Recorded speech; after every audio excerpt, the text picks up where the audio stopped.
Well, Kiev has come under renewed attack as Russia ramps up its invasion, now in its second day.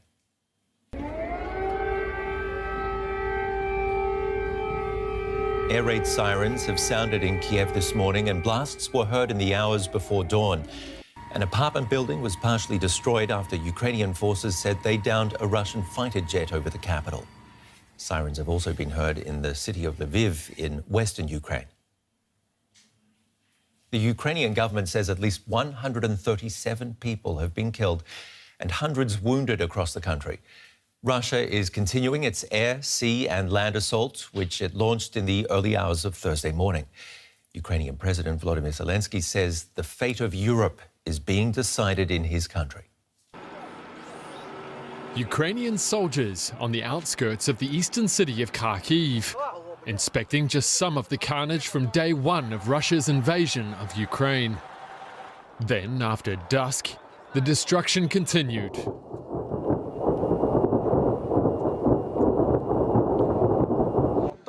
In Kharkiv, civilians took refuge in subway stations, looking for whatever safety they could find. Also in the Ukraine capital, Kyiv, people headed for the underground, fearful Russia could launch airstrikes. I'm here because I think it's one of the only places right now where you can hide in Kiev. All the other places are terrifying. At a strategic airbase just 20 kilometers away from the capital, reports of Russian forces in control. However, Ukraine says it prevented a complete takeover of the facility. Ukrainian troops have set up roadblocks throughout the city's government quarter. Late on Thursday night, Ukrainian President Volodymyr Zelensky said he was aware of the danger, but that he was remaining in the capital.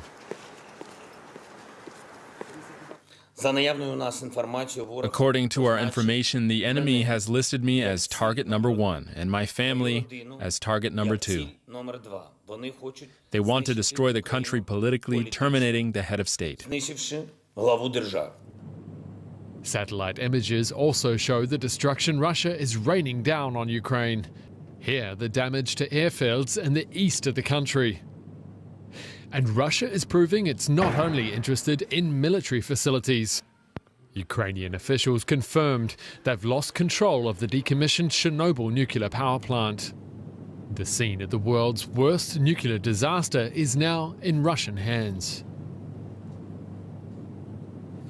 DW correspondent Matthias Berlinger joins me from Kiev. Matthias, city residents have been spending the night in air raid shelters. There are reports of explosions in the capital. What is the situation there right now? Yeah, people are coming slowly out of these shelters now, but as you can see, there are few people on the streets. Many people have left the capital. We've seen these pictures of long columns of cars leaving the city. There was intense bombing last night. American intelligence says that Russia fired 160 rockets on Ukraine and part of them on the capital. There was also air defense destroying some of them. We are not sure right now what exactly happened, but there were clashes in the air when air defense hit something and the debris fell down and hit one residential building.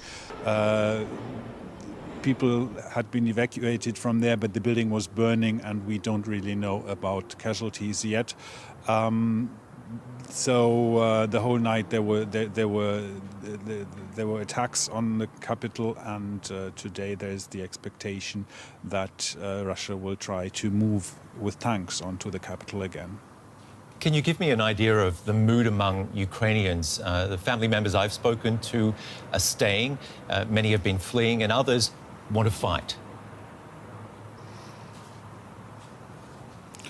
Well, it's terror. People are afraid of what's going to happen next, and they're trying to do their best to protect themselves if they don't enlist in the forces. We've also seen pictures of people queuing up in front of the recruitment bureaus of the Territorial Defense Forces. That's the volunteer battalions that are supposed to act behind the lines in support of the army, and we know that they have been mobilized also. There are numerous reports that suggest Russia could enter the capital, even in the coming hours. They've already taken control, as we mentioned, of the Chernobyl area, around 150 kilometers to the north. Will they be met with resistance? The Ukrainian government expects them to come from two sides, northwest and northeast, and has announced fierce resistance. What we've seen so far is that the Ukrainian army has been countering this attack quite forcefully. They are much the Russian army is, of course, in terms of technology, numbers and everything, much superior to the Ukrainian, but the motivation to defend the country is there, and we've seen these battles around the airfield that we've heard mentioned before, where Russia was able to almost take control of it, and then it seems to have been, according to our information that we have now, have been completely driven out again. So there is, of course, a desire to defend the country, and these weapons that Ukraine has received, the javelins and the Stingers, of course, they will be put to use. Matthias, what about the situation in the east, which has been so key to the fighting over the past 8 years? Describe what you saw on your journey after returning from the east to the capital.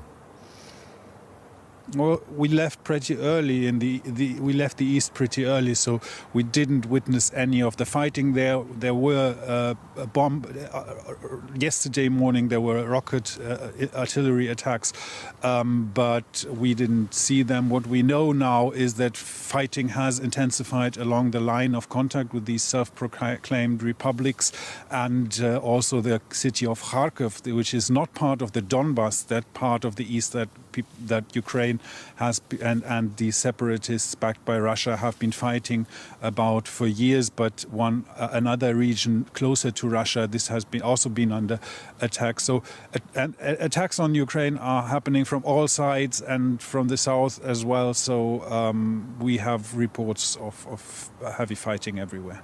Matthias Boehringer in Kiev, thank you very much and stay safe.